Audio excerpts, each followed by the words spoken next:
നമ്മുടെ സന്തോഷ് ജോർജ് കുളങ്ങര പുള്ളിയുടെ പല വീഡിയോസിലും പറയാറില്ലേ, സാധാരണ ഹോട്ടലുകളിലും അതേപോലെ തന്നെ സൂപ്പർ മാർക്കറ്റിലൊക്കെ സാധാ വെള്ളം വാങ്ങുന്ന പോലെ തന്നെ ബീർ വാങ്ങാൻ കിട്ടും പല രാജ്യങ്ങളിലും എന്നുള്ളത്.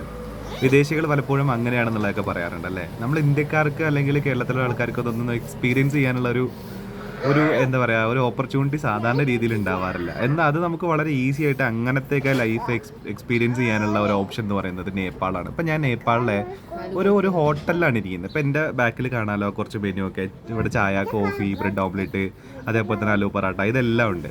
അപ്പോൾ ഈ റെസ്റ്റോറൻറ്റിൽ ഇത് കണ്ടോ, പാണ്ഡെ റെസ്റ്റോറൻറ്റ്, അതിൻ്റെ മേലെ കൊടുത്തേക്കുന്നുണ്ട് ടു ബോർക്ക്, അതായത് നമ്മുടെ ബീറാണ്.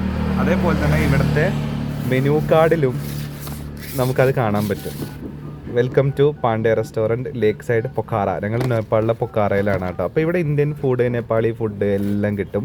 പക്ഷേ അതിൻ്റെ കൂടെ ഇവിടെ കണ്ടോ ബിയസ്റ്റ് ബോർഗ്, കാൾസ്ബർഗ്, പിന്നെ കൂർക്ക. ഇതെനിക്ക് തോന്നുന്നു നേപ്പാളിൻ്റെ ഏതെങ്കിലും തനതായ സാധനമായിരിക്കും.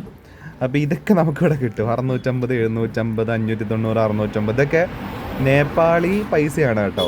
അപ്പം ഇത് ഇങ്ങനെ എക്സ്പീരിയൻസ് നമുക്ക് പറ്റുന്ന ഒരു സ്പോട്ടാണ് നേപ്പാൾ. ഇന്ത്യയിൽ നിന്ന് വളരെ ഈസി ആയിട്ട് നമുക്ക് വരാൻ പറ്റുന്ന ഒരു സ്ഥലം കൂടെയാണ്.